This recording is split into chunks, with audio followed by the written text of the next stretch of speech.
Welcome to Country's Family Reunion 2010. Can you believe it's been 13 years since we had the first reunion?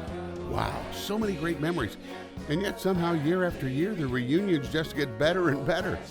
With a whole new group of country music legends, plus all the reunion favorites you've come to know and love, this gathering just might be the best yet.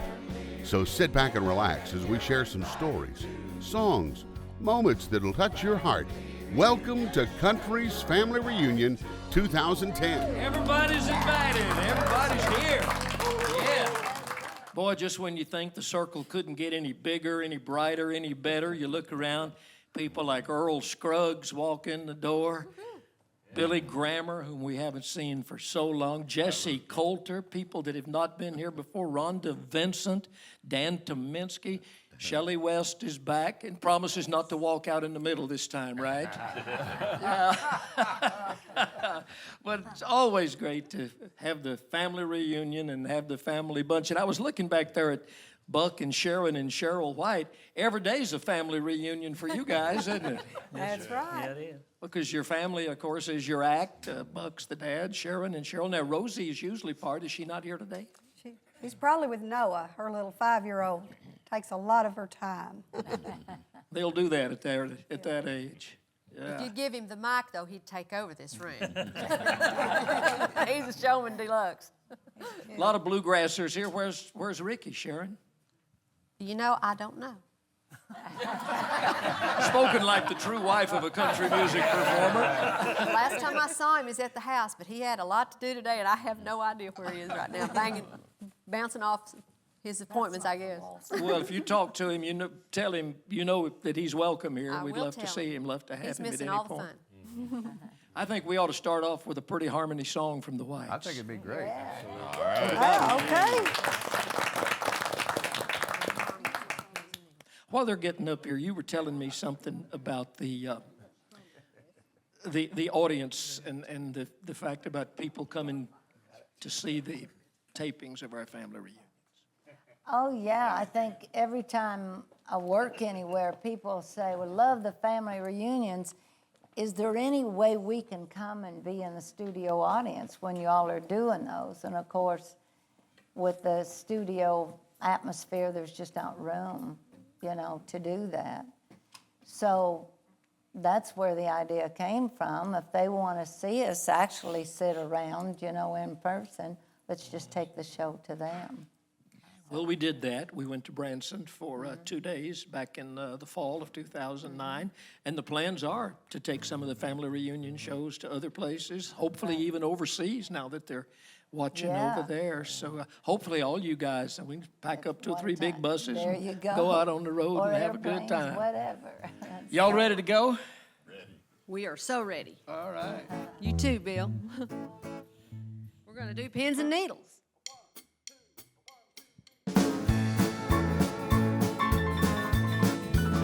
Pins and needles, needles and pins. One by one I feel them at my heart again.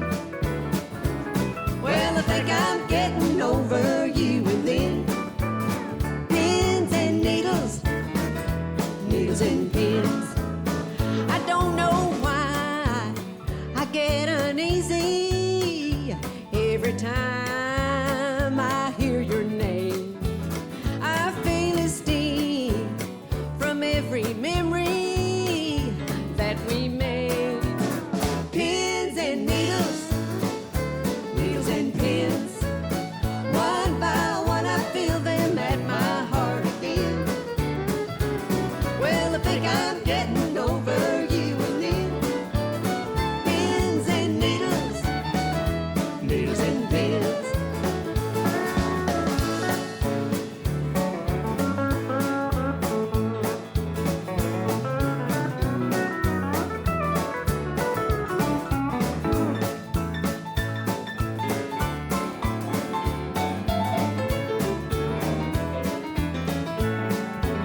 That tiny egg can always find me anytime that you are near. And those little things can still remind me that you don't care.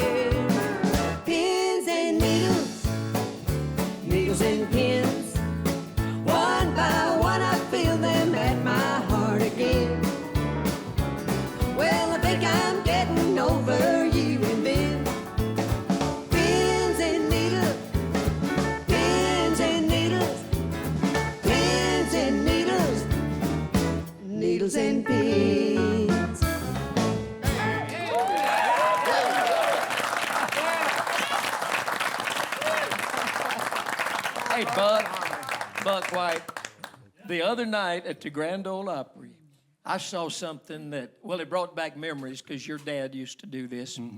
Emmylou Harris grabbed you when the square dancers were on, and you were out on that stage buck dancing. Yeah. Well, any kind of dancing I do is buck dancing. But I enjoy it, really do. Yeah, I asked Sharon and Cheryl if they could, you're not into that.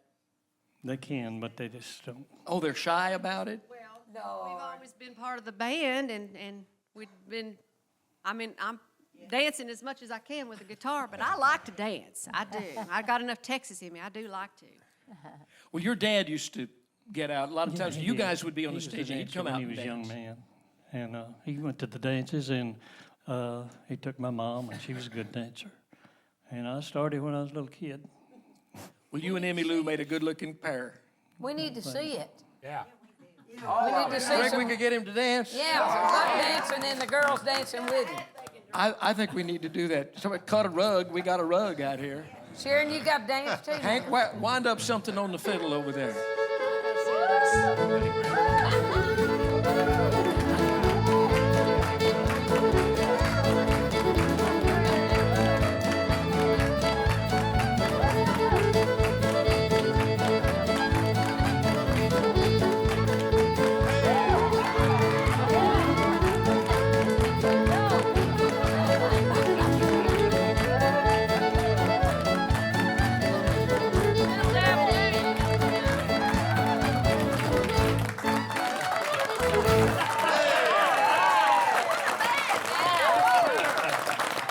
Totally unrehearsed.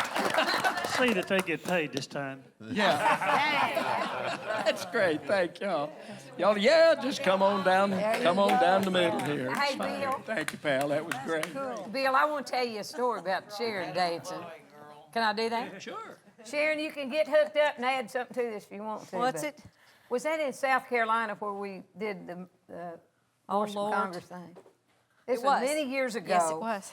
And we have this friend named Ray that is a preacher, but he's the first person to get saved in his family in 9 generations. And he got saved at a dance. He knelt down in a pool of beer and accepted what he Jesus. said. It was great, wasn't it? And so we were going to sing that night, and then we was going to do a redeemed version of Boil That Cabbage Down. and then he said, and then we'll buck dance, there. And so Sharon said, we went back to the hotel, and she said, well, if I don't feel like dancing, so I don't want to just dance to be dancing. It needs to be the Holy Spirit if I'm going to dance. So I was being very religious that remember day. that? Yes. And so I said, well, you need to talk to Ray about if this is bothering you. Remember? And so he said, She remembers it better than she me. did, and he said, well, Sharon said, we just kind of have a plan, but God can change our plan anytime that He wants to. And but anyway, the Holy Ghost hit that night, and I don't remember much more about it than that. But she went to dance, and the whole place broke out dancing. And we had people up there doing that kind of dance that never danced that way. But it was awesome. Y'all should have been there. Yeah. I just want to say. So we know that God loves clogging and buck dancing, too, in case y'all ever worried about Bill, it. you were talking about. What are you looking at me for? Well, I always worry about you. A lot of people remember Grandpa White that he would come out and dance with. He would ask us, he said, what are y'all doing tonight? And I actually heard him in the hallway before someone said, you going to dance tonight, Mr. White? He goes, they don't do one of them old gospel songs. Not that he didn't like the gospel songs, he just loved to dance on the Opry stage. And if you ever saw his little routine, he would kind of go out there with his cane, and then he would throw it away, and the rhythm would hit him. When he passed away, Daddy found in his billfold a little piece of paper, which we used to see him standing over he'd be looking at wings. something, and we never did ask him or anything. But he found this piece of paper, and it said, walk on stage with Cain, feel the beat, dropped the cane. And then it went through his little steps. He had names for all of them. One of them he called Achy Breaky. And then he said, shake tail at the audience, because you remember he'd always turn around and shake his butt. And he had his routine down. How old was he the last time he went out on stage and did that? Probably 87. Bill, Because he danced that summer before he got sick. he came in the Opry one night and he was limping and actually using a cane. Well, I thought maybe he'd broken a hip or something. I said, Mr. White, you all right? He said, yeah, I was in a ball game and slid into third base. 82 years old. He was a wonderful man. Melba Montgomery, yesterday we mentioned very briefly, just before you and Charlie sang your duet, that you had been in an automobile accident and you assured all of us that you're okay. Were you driving? Did somebody hit you? What actually happened? No, a guy on a cell phone ran a red light and T-boned me. But that was a couple of years ago, but I'm okay now, about 95%. I still have a little problem with my right shoulder, but other than that, I'm okay. You don't have any problem singing, though, do you? Well, yeah, when you have asthma and allergies like I do now, but we're going to try to. One of the greatest country songs that the great Harlan Howard ever wrote was a song that you did, Bring a Tear to a Glass Eye, called No Charge. Would you do that for us? I'd love to. Do it right. I'll try.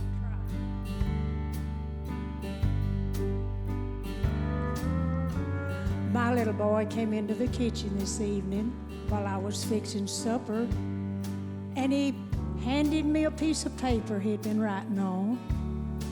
And after wiping my hands on my apron, I read it, and this is what it said. For mowing the yard, $5. Making my own bed this week, $1. Going to the store, 50 cents. Watching little brother while you went shopping, 25 cents. For taking out the trash, $1. Getting a good report card, $5. And raking the leaves, $2.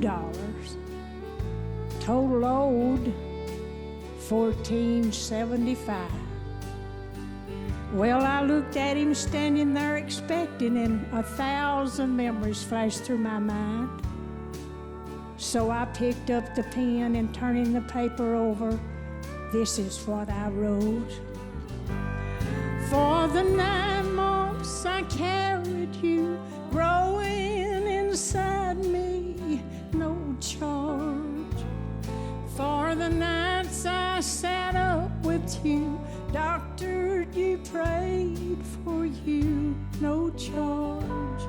For the time and the tears and the cost through the years, there's no charge. When you add it all up, the full cost of my love is no charge. For the nights filled with dread and the worry ahead, no charge. For advice and the knowledge and the cost of your college, no charge. For the toys, food and clothes, and for wiping your nose, there's no charge, son. When you add it all up, the full cost of my love is no charge. Well, when he finished reading, he had great big old tears in his eyes. And he looked up at me and he said, Mama, I sure do love you. And then he took the pen and in great big letters he wrote, paid in full. When you add it all up, the full cost of my love is no charge.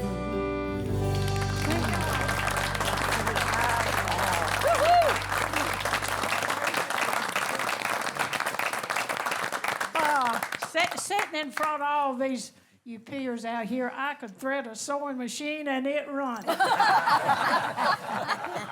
Everybody in the room's either blowing their nose or wiping their eyes, cleaning off their glasses. That's what country music does. A great country music song can touch you like nothing else in the world. I think Jan Howard lived that, didn't she? I beg your pardon? I think Jan Howard probably lived that story. I think Harlan was watching. What do you think? Is that true, Jan? What? I couldn't hear you. I said, I think you probably lived that story and Harlan was watching, don't you think? That's right. In fact, I told those first words to my son, Jimmy. And Harlan was sitting there. It's like, be careful, because there's a pen and pencil waiting.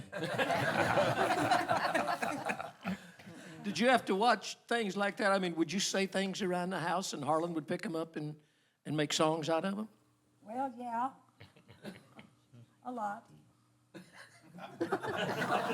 Probably enough said. I know. Well, you know a little about that. You were married to the great Hank Cochran for years, great songwriter. Well, like we discussed on the Songwriter show, said asking everybody when they started writing. And I said, I started writing songs when I realized everything I said to Hank Cochran, he was putting a melody to. And the BMI checks were coming. This might be a good time to make a left turn and change the subject. It's also wise to be careful sharing a dressing room or an area with you at times. When did you and I ever share a dressing room? Well, I should have said a green room, pardon me.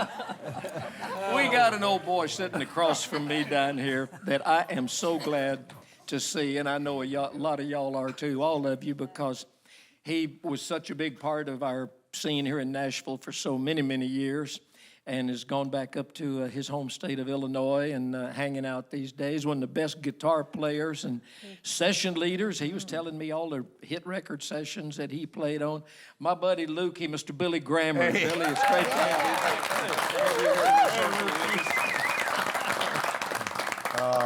Am I on? You are on. You know, I started out in 1947 with Connie Begay's Radio Ranchman, and I worked with Grandpa Jones, Clyde Moody, Pete Castle, the blind minstrel, Hawkshaw Hawkins over in Wheeling, West Virginia. Did King Records sessions over in Cincinnati with Moon Mulligan and all these guys I just talked about when I was just 23 and 24 years old. And went out west for my health in 1950. I got to stop and think. Ruth will correct me here pretty soon. She's sitting over there. 1952 we went, didn't we? 52. 1952, I went out for my health, and I worked with the Western Playboys, and it was a 12-piece Western swing band. Half of them was out of Bob Wills' band, old Louis Turney, the famous fiddle player, and Smokey Fields, and a whole bunch of them. And I was co-leader of it, and I learned to love all kinds of music. Western swing music was just something else, you know. And it's a dance music and everything. But then I ended up back at KWTO with Hawkshaw Hawkins. I was with T. Texas Tyler through the Dakotas and Minnesota, and poor Tex, he had a drinking problem. He was one of the greatest showmen that ever was. And I learned to MC from watching and listening to T. Texas.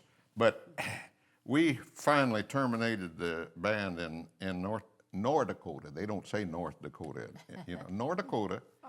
And I ended up at KWTO with Hawkshaw because they was doing, a guy by the name of Bill Ring was doing some transcription shows. And Hawkshaw got in touch with me, and I joined him, and by golly, our dear young lady, Jean Shepherd, was there. And she was on the radio show. That's where I first met Jean. And I ended up then, when we did those transcriptions, Arlie Duff had Y'all Come, you know. You remember that? Anyhow, and Porter was setting up in the balcony. They had a mezzanine thing, and he was fleecing all of us guys playing poker. He had just recorded Companies, was it Companies Coming? Yeah. Huh?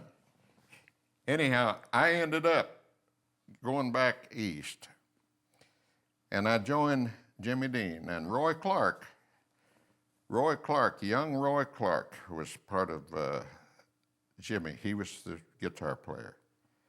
And Roy used to come to my apartment and sit at my feet when he was 15 years old. Now, Roy is a dear lad. I knew his dad and his whole family. And he'd say, put that tongue in his cheek and go, do it again, do it again. And I'd do a chord progression. Hey, I'm probably taking up too much of your time. Little chord, I said, do it that way. And he'd say, do it again, do it again. But he didn't have a business head on him at that time. And he'd show up 5 minutes late for the radio show and TV show. And Jimmy just loved him. And he was a great showman and everything. So I ended up over at the station one day, and George Hamilton IV, he's here today. Oh, Iv, he's here today. I ended up over there one day, and Jimmy said, wait around here. I want to talk to you. So I waited around. He said, you want a job with me? And I said, not necessarily. I'd known Jimmy since he was working for $4 a night at Harry's Tavern at 12th and New York Avenue. He was in uniform at the Air Force, at Bowling Air Force Base. And anyhow, we finally laughed that off, and I said, yeah, I'd like that. Where's Roy going? And Roy stepped up and said, I've kind of messed up. And I said, will we still be friends if I take this job? And he said, you betcha. So I took the job, and I worked 3 years with Jimmy on WMAL and CBS Network. I was the guy on network. Roy never was network with him. Roy was terminated just before that. And he was still there, and when we had somebody amiss or sick in the show, well, they'd put Roy in and let him do some things. You know. Anyhow, Fred Foster came along, and he was the head of the Hot Shops meat department at that time. And he'd bring Ruth and I some little steaks to eat and things like this. And he was working for ABC Paramount Records and working for another record company. And he told them that he could do a better job of making records than they could. They said, have at it. And he formed Monument Records. He formed Monument Records, and he came to me and he said, I want you to record for me. And I said, what'll I do? You Are My Sunshine or the Star Spangled Banner? And he said, I found a song in the Library of Congress. It needs to be rewritten. Would you take and work on it? So I took, in about 3 weeks, I worked on it, and Ruth and the kids hated it so bad they'd go to the neighbors. But it was a monotone. And just accidentally, I don't know what you're getting ready to introduce me on this song. I'll bet you in just a minute, if I'll shut up, huh? No, I want you're doing great. You don't need an introduction. Just play it. Anyhow, I'm singing it on a little old wire recorder. Back then, they hadn't come with tape yet. Wire, flutter and wow, you know, and I'm singing it, and it sounded like it was 10 minutes long. I played around, same thing over and over. And then I started it too low one time, and I modulated it. And then it was still too low, and I modulated again. And when I heard it back, it sounded more like it was 2.5 minutes and 3 minutes long. So Fred took me to Nashville, and Chet Atkins produced the record for us. And I'm sitting there. I got the beat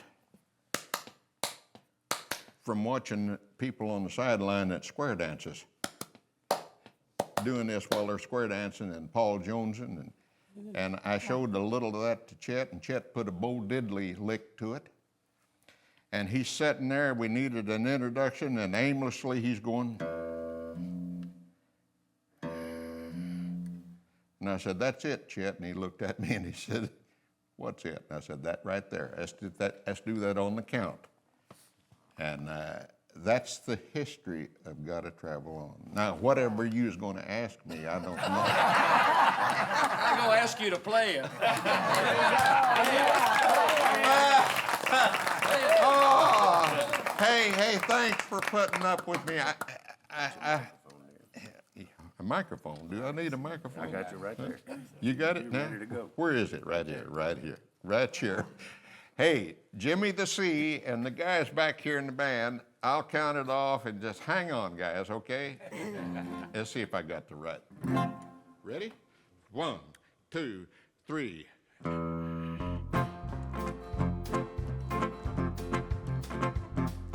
I've laid around and played around this old town too long. Summer's almost gone, yes, winter's coming on. I've laid around and played around this old town too long, and I feel like I've got to travel on. Papa writes to Johnny, Johnny can't come home. Johnny can't come home. Johnny Lee can't go home. Papa writes to Johnny, Johnny can't come home, 'cause he's been on the chain gang too long.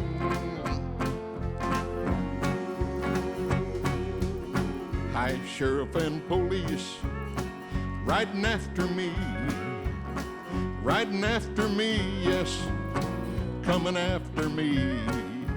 High sheriff and police riding after me, and I feel like I've got to travel on. Shift gears, guys.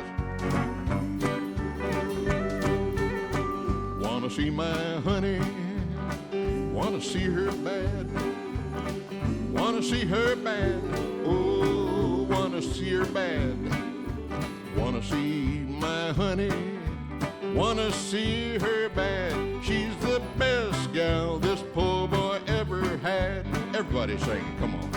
I've laid around and played around this old town too long. Summer's almost gone, yes, winter's coming on. I've laid around and played around this old town too long, and I feel like I've got to travel on. Repeat that. And I feel like I've got to travel on one more time. And I feel like I've got to travel on. Hey. Thank you, Lukey. Oh, Billy Grabber. George Hamilton, you got a tale to tell? Well, I was going to tell you about the summer of 1956. Mm-hmm. I was down at Chapel Hill, and I just recorded a little song called Rose and a Baby Ruth. And Connie B. Gay, who was the founding president of the Country Music Association at that time, was producing the Jimmy Dean Show with Billy Graham. Yeah. And Connie's son, who was enrolled at Duke University, heard a Rose and a Baby Ruth on a small label called Colonial Records in North Carolina.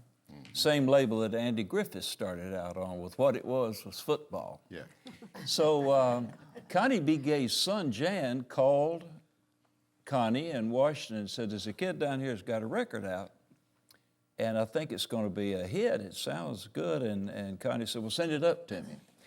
So anyway, I ended up in July of '56 coming up to be on the Jimmy Dean Show to sing A Rose and a Baby Ruth. And as Billy said, Fred Foster at that time was in Washington as the representative of ABC Paramount Records. That's what it was, that's right. Well, Fred heard the song, and Fred had ears, you know. He was and still does. He's a genius. Fred Foster called ABC Paramount in New York and said, hey, there's a kid down here working with Jimmy Dean and Billy Graham and all of them. Has got this song called A Rose and a Baby Ruth, and I think y'all ought to lease the master or buy the master or something, because it's got something about it. So they said, well, send it up to New York and let us hear it. So Fred sent the record. I can see Billy grinning over there. He knows what's coming next. Yes, Fred sent the record to his boss in New York and got a call the next day and said, Fred, I think we're going to have to fire you And he said, why? He said, that's the worst record I ever heard. He said, that kid sings flat and he sounds like a 12-year-old girl, you know? A Rose and a Baby Ruth.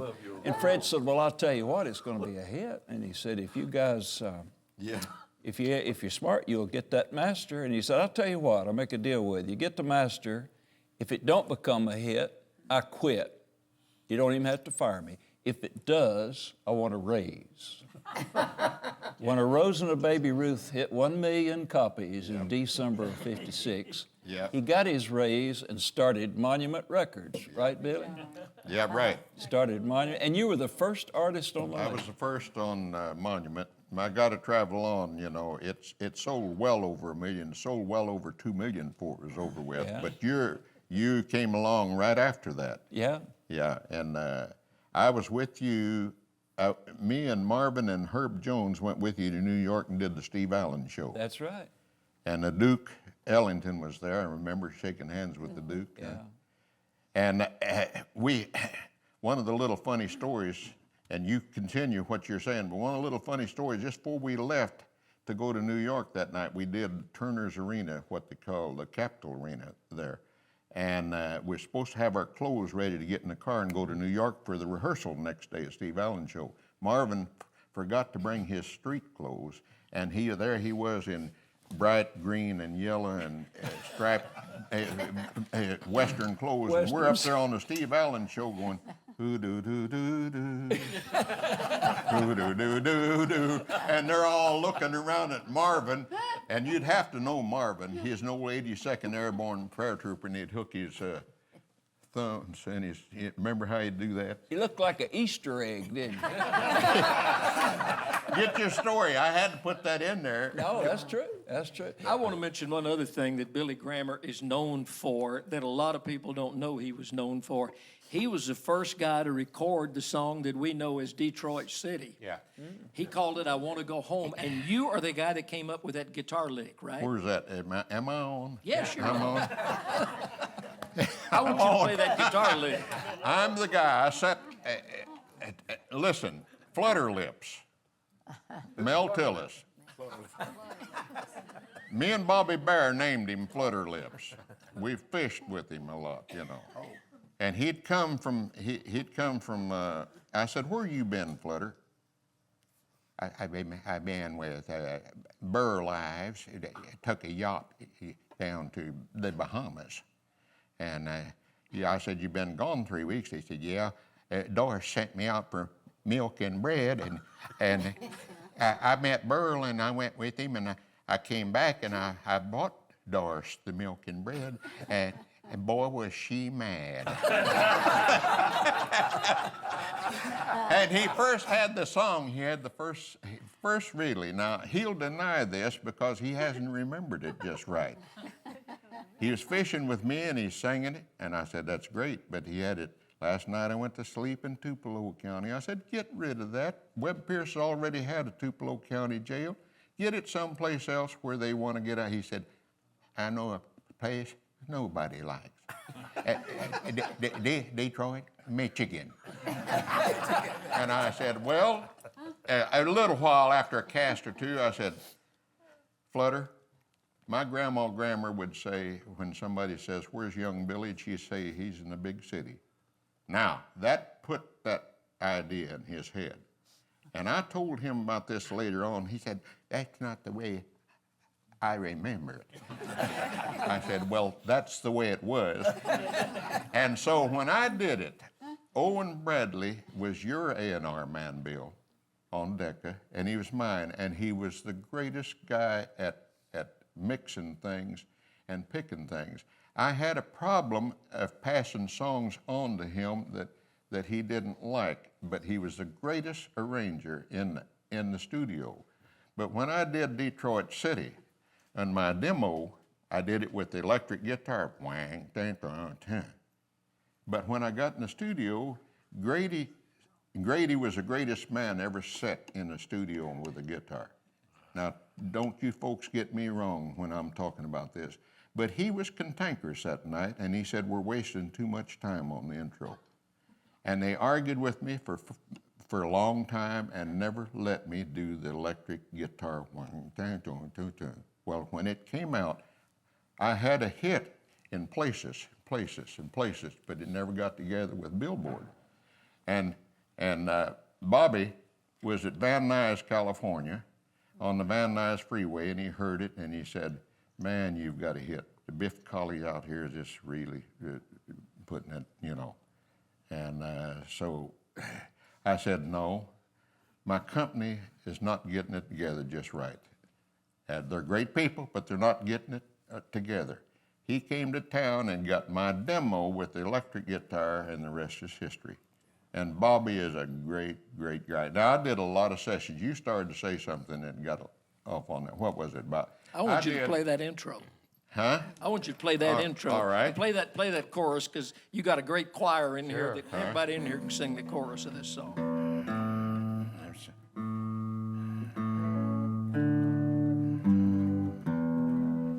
I'm sorry. Hey, I forgot what I did.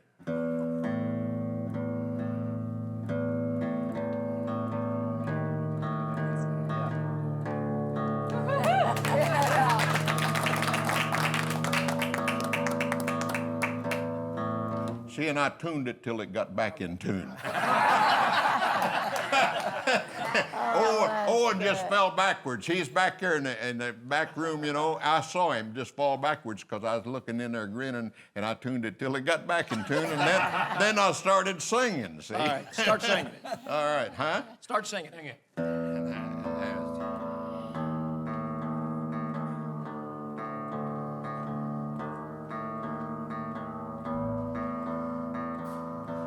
You know, Bobby Bear, listen. When Bobby Bear, you ever watch him? He sits and looks at you. He looks like a tree full of young owls blinking, you know, just blinks. He's the greatest guy, and he picked up, "I wanna go home. I wanna go home. Oh, how I wanna go home."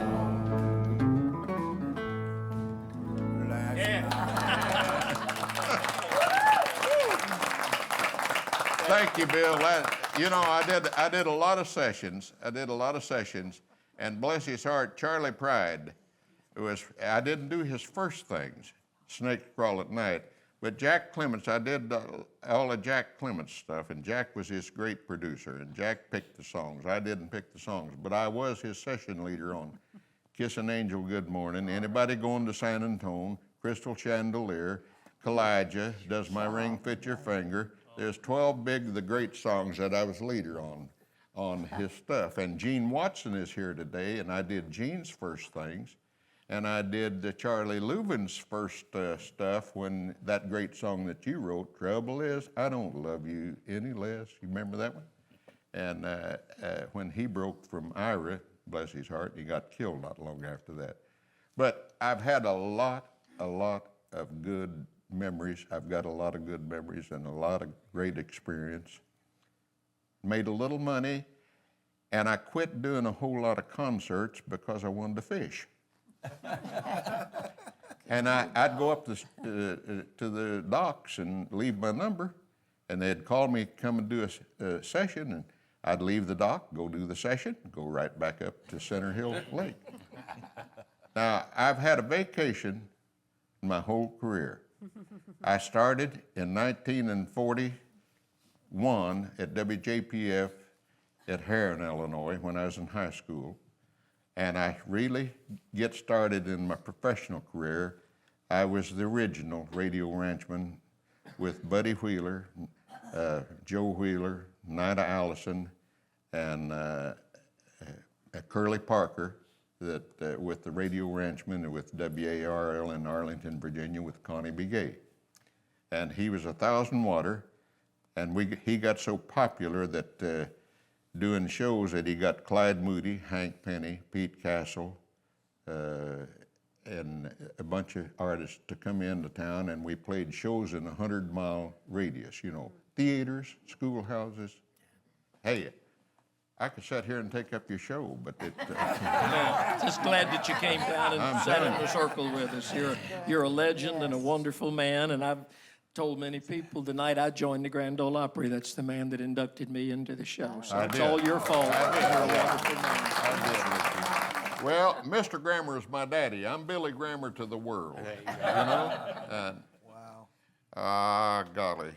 You know, hey, I love every one of you. And I don't want to get started on that.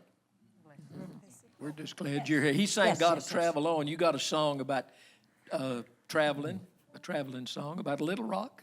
Yeah, I got one. This was written by Lola Jean Dillon, and she wrote a lot of Kitty Wells songs. And threw this one my way one day, and I can't get my jacket fastened, so forget it. Okay, kick it off.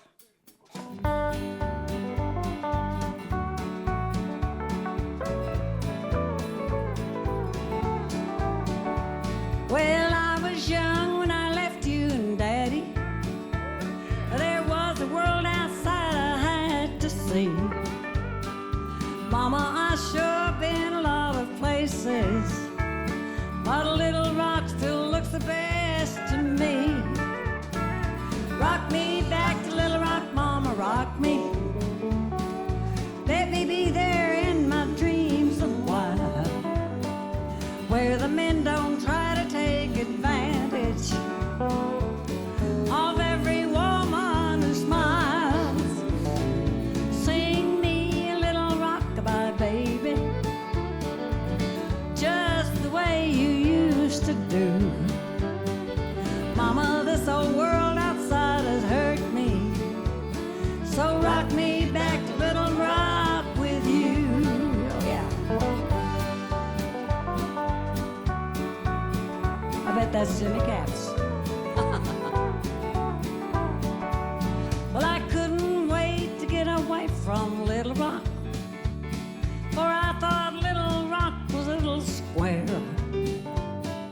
But if I ever save enough money, I'll swing it right on back and settle there. Rock me back to Little Rock, Mama, rock me. Let me be there in my dreams a while, where the men don't try to take advantage of every woman who smiles. Sing me a little rockabye, baby, just the way you used to do. Mama, this old world outside has hurt me, so rock me back to Little Rock with you.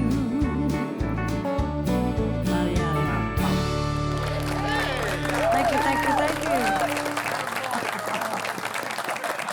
Thank you so much. You know what you made me think of when you said Lola Jean Dillon? No. She wrote one of the greatest titles that was ever written to a country song. Which one's that? You're the reason our kids are ugly. Yeah. I remember that. Yeah, she wrote a lot of good songs for Loretta and everything, and I was thankful for that one too.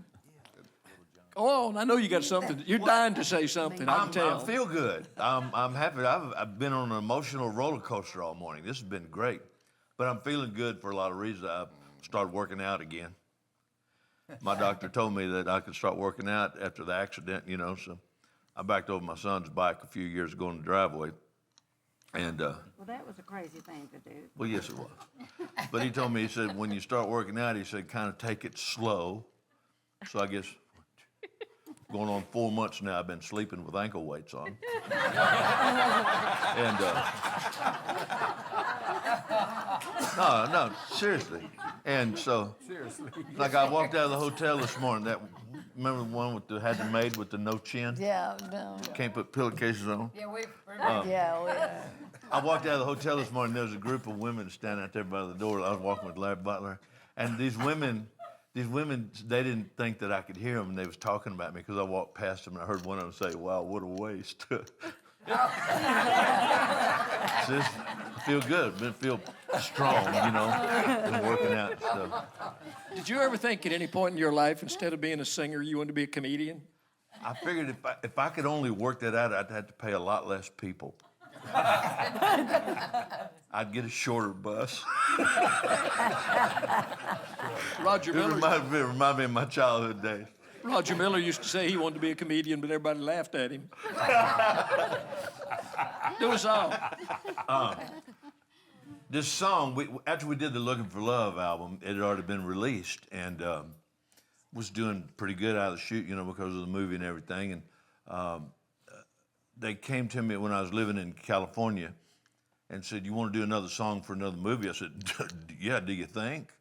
And so they stopped the production on the Looking for Love record and took a song off, which later on Vern Gosdin had, I think his last #1 song, "I Can Tell by the Way You Dance, You're Gonna Love Me Tonight."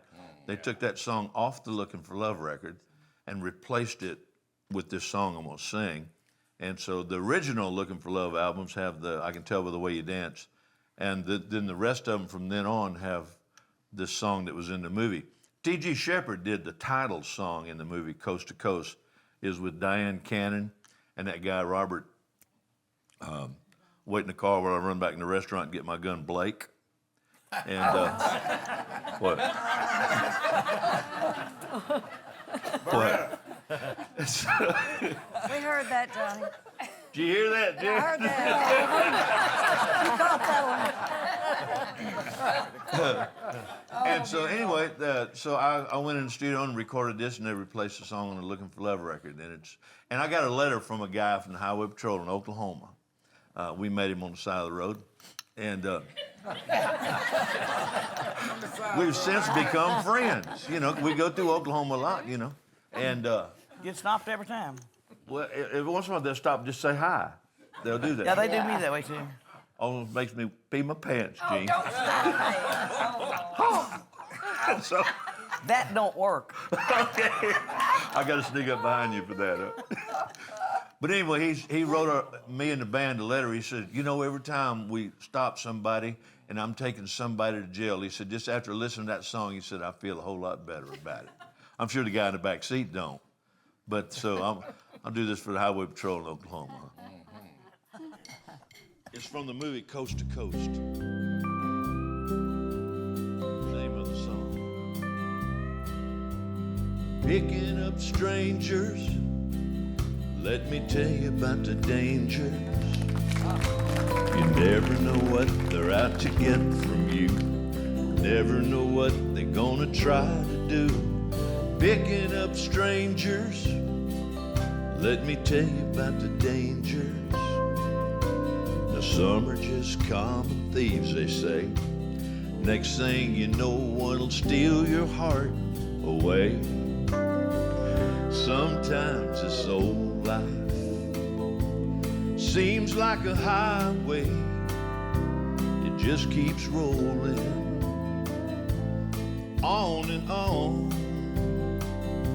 And on that highway, you meet a lot of strangers, pass a lot of dangers on your way home.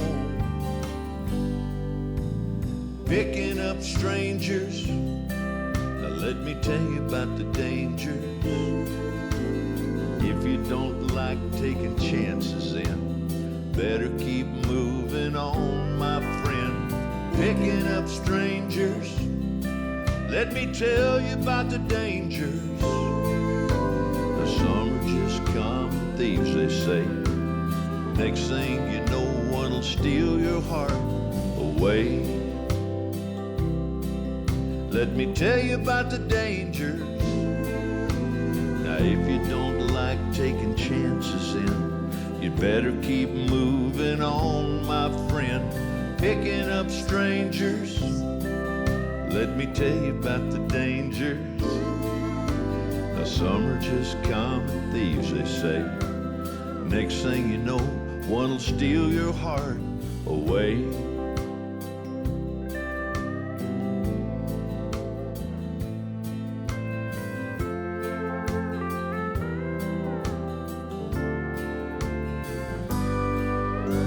That's the way the story goes.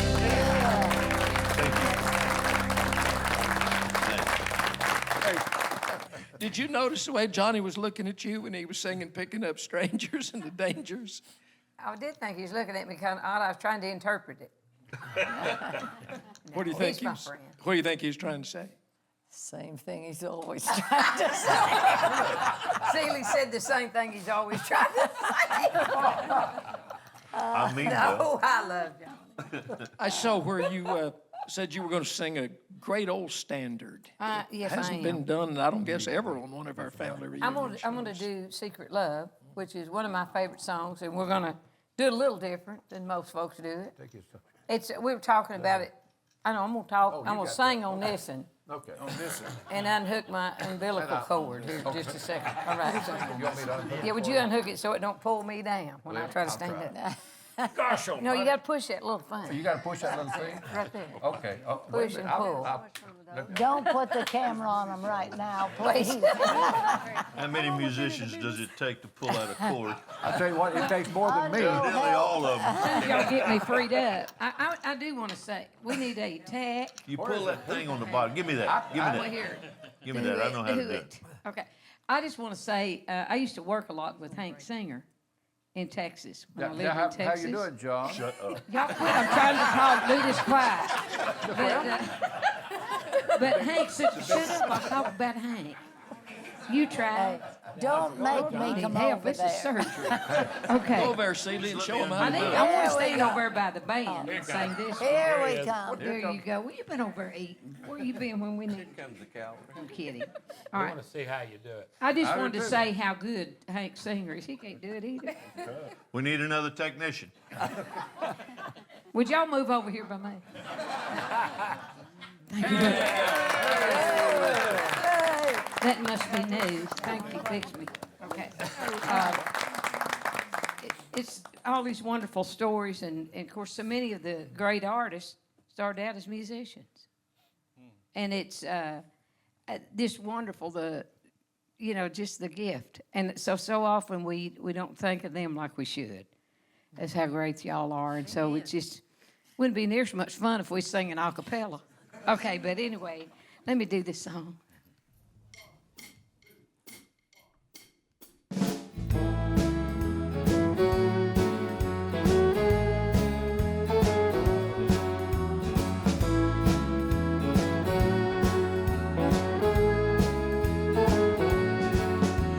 Once I had a secret love that lived within the heart of me. Oh, too soon my secret love became impatient to be free. So I told a friendly star the way that dreamers often do, just how wonderful you are, and why I'm so in love with you. Now I shouted from the highest hill, even told the golden daffodils. At last my heart's an open door. My secret love's no secret anymore.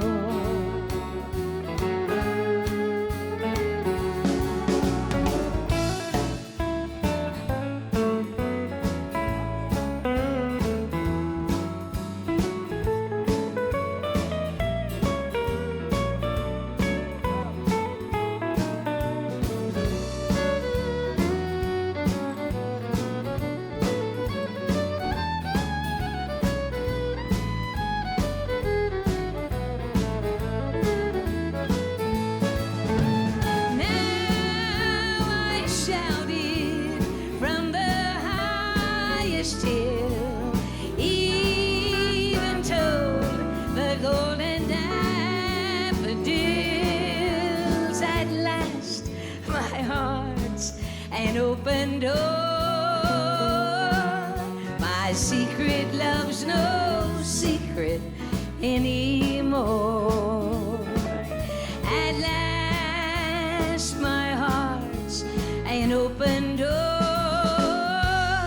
My secret love's no secret anymore.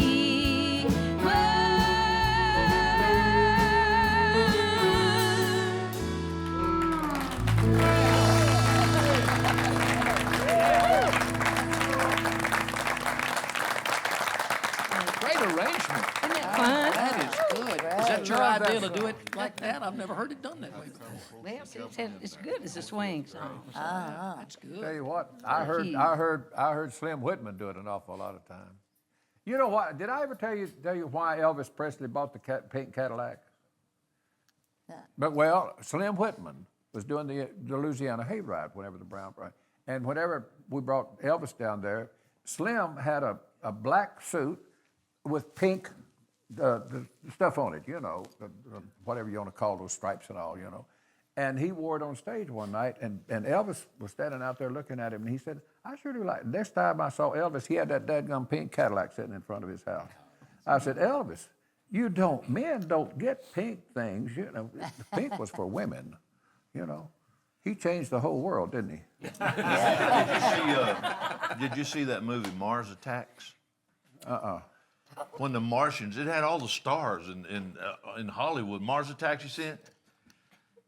When the Martians would come after them, the only thing that would kill the Martians is when they'd play a Slim Whitman record. And their head would explode, big green stuff. That's the only thing that would kill them. They would shoot them with a bazooka, run over them with a tank, and poof! That's the only thing that kill. You got to watch Mars Attacks. You see it, man? No. Well, you got to watch it. Have you seen Avatar? No, not yet. My son went to see it. When they want to kill one of them, they play one of your records. Oh,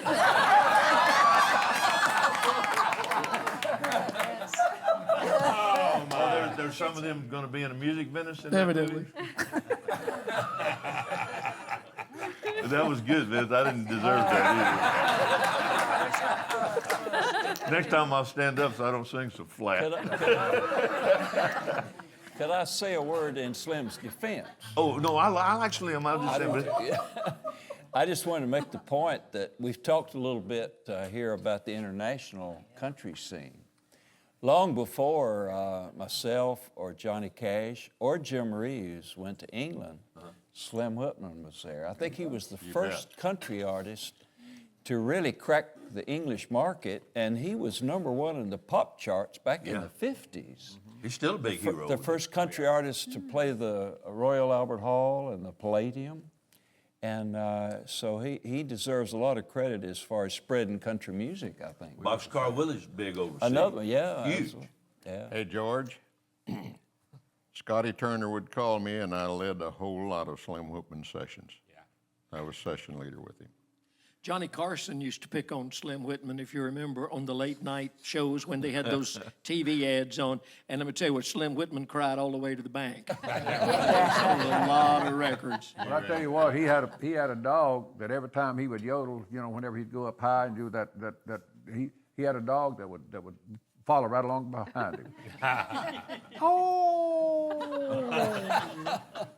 When I got the job at United Artists Records, I went out to Los Angeles, and I was sitting down with the A&R people or whatever, and they said, what are you going to do, you know, with the roster? And I said, well, you know, I hate to do this, but when you take over a new label, you really have to get rid of some people so you can get some new people.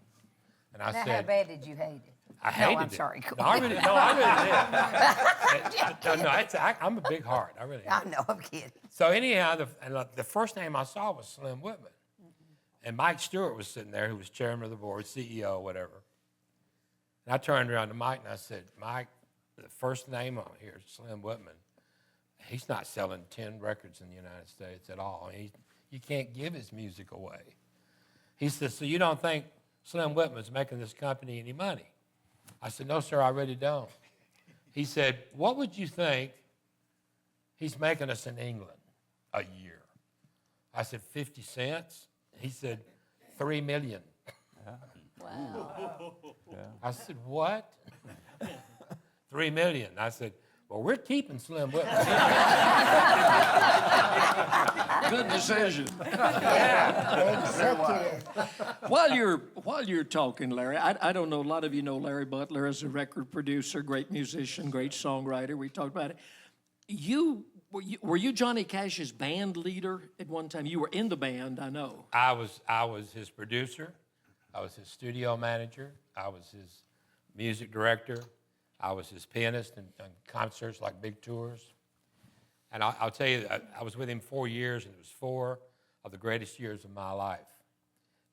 I've got a pretty good story if you want me to I tell know it. you do, and I want you to take out that brick and tell the All story. right. The story is all about this brick. And here's how the story goes.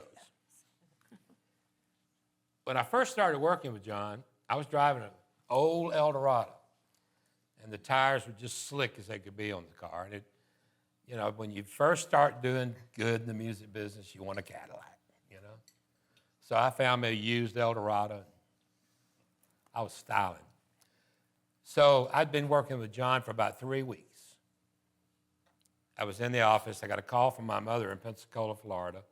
She had to go to New Orleans to have ear surgery, so she couldn't fly.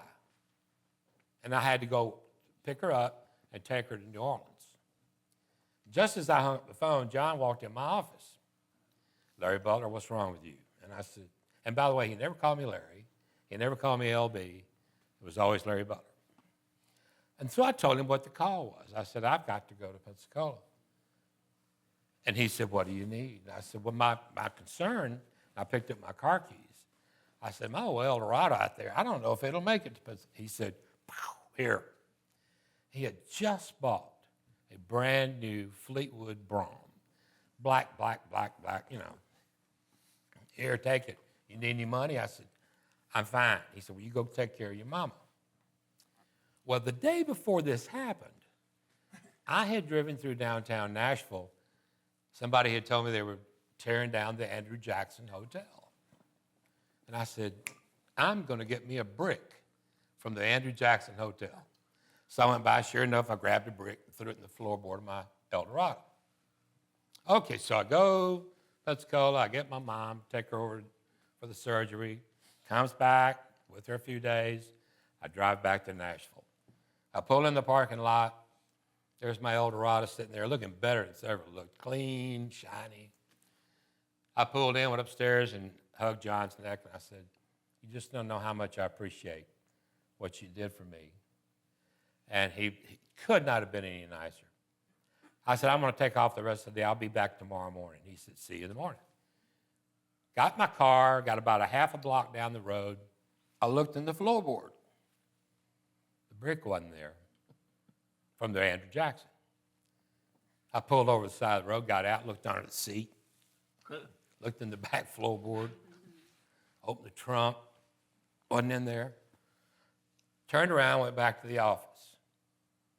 I walked in, John, I got to ask you a question. He said, what's that, Larry Butler? I said, did you see a brick in my floorboard?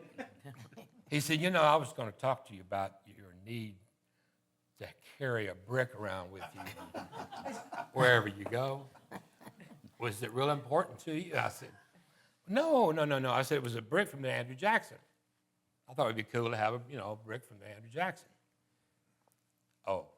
I said, what did you do with it? I threw it out the window. I said, do you remember where you... No. I said, I'm not going to say another word about it.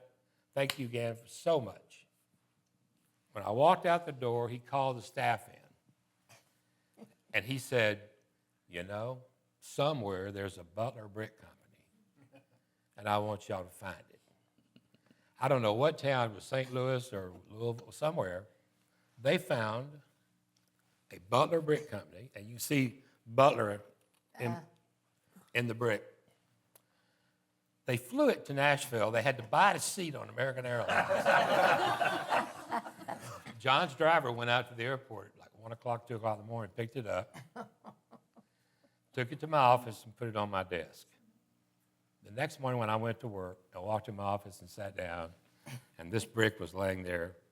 And as I looked down, John stuck his head in the door, And he said, the other one didn't have your name on it.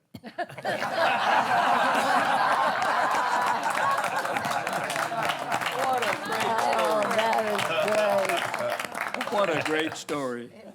Thank you for sharing that. Sure. That's terrific. Ray Pilla, one of the stalwarts of the Grand Ole Opry. How many years have you been on the Opry now? 43. 43. Wow. Yeah. Think it's a permanent gig? I believe so. How about singing one of those great country songs that you sing? I'd love to. I'm gonna come up there. He brings out the, I said, you bring out the best in that Opry staff band. You're the man. best They're host on just- the Grand Ole Opry. Right. Thank you very much. What a nice thing to say. I appreciate that. Well, I don't know when I was ever this nervous. But really, I mean, I'm going to sing a song, and I probably can do that better than talking right now. Maybe after a while I'll tell a story or two. We used to call them Uncle Raymond's stories. Yeah. Anyway, guys, this is... good to see you. Last night I saw you out doing the town, and I wonder who's missing you now. I'll bet he's lonely and feeling low down. I wonder who's missing you now. Somewhere a heartache is starting to show. Somebody's thinking about letting go. Somebody's learning what I already know. And I wonder who's missing you now.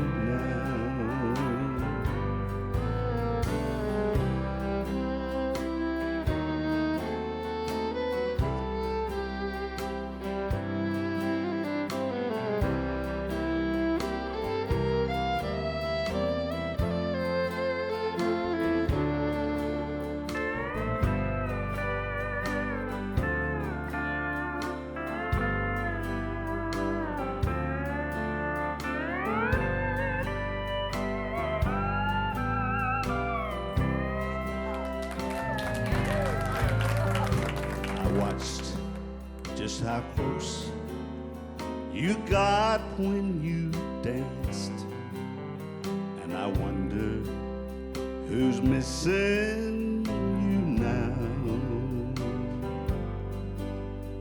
Then I watched every fool in the room take his chance, and I wonder who's missing you now.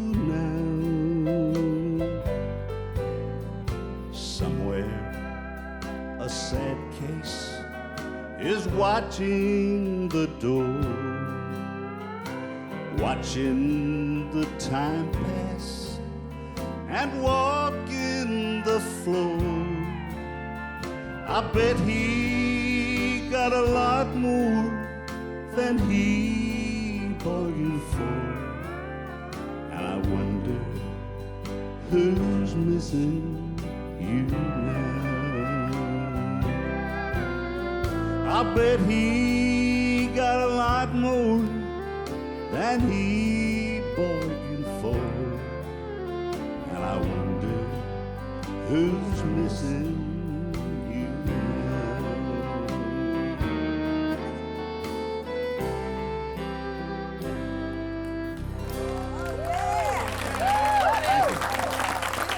Thank you. Hey, Ray, where'd that song come from?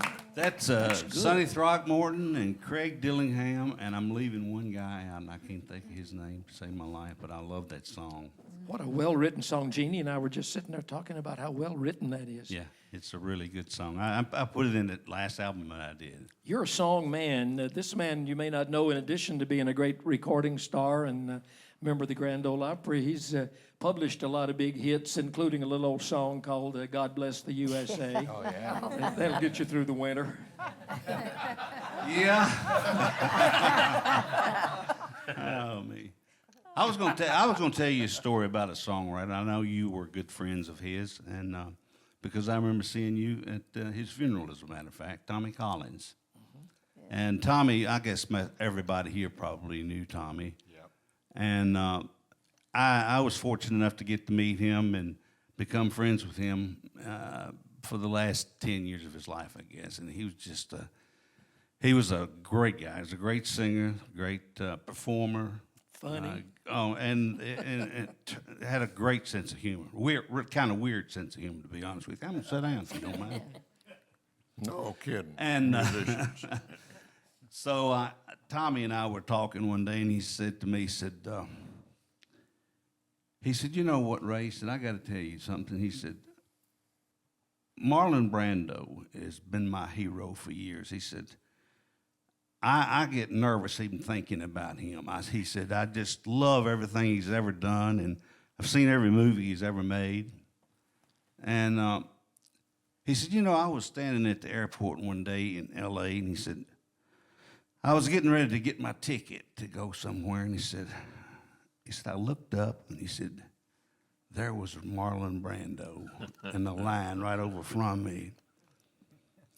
And I said, what'd you do? He said, well, when I regained my composure, he said, I got my ticket, and he said, I walked over and I said, Mr. Brando, I just want to tell you how much I enjoy your work.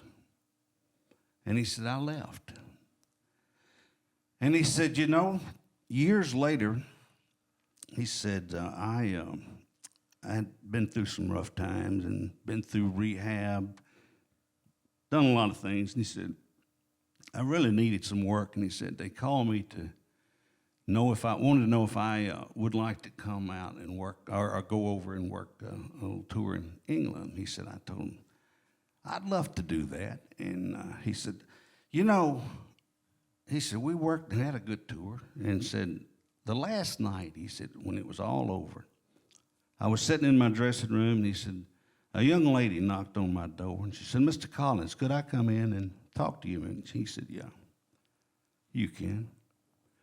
And she said, I'm so-and-so, and I've got a radio show here, and I'd like to do an interview with you.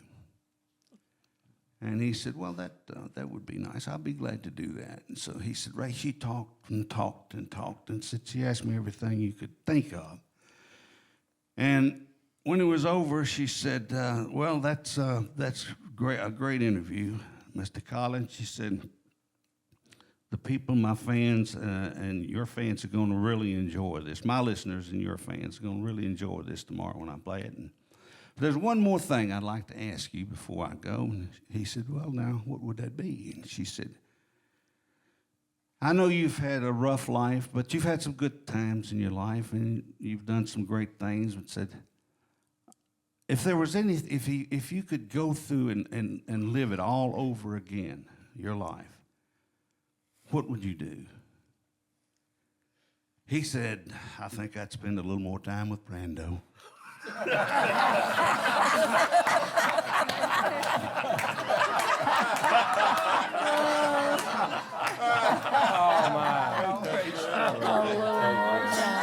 I'm going to read you a letter that he sent me. Brando? Yeah. Here's a picture of a television set. And you can see back there, it's a picture of somebody. He's got Brando marked on it with an arrow up there. And he said,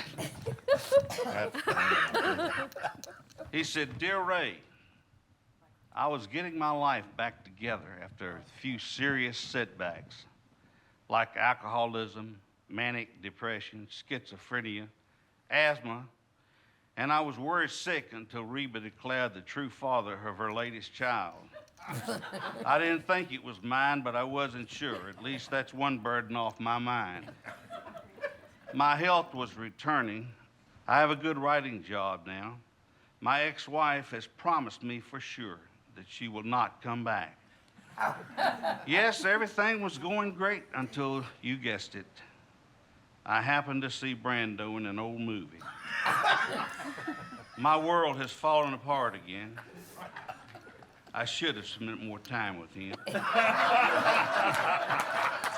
I will go back into treatment Monday. Your friend, Tommy.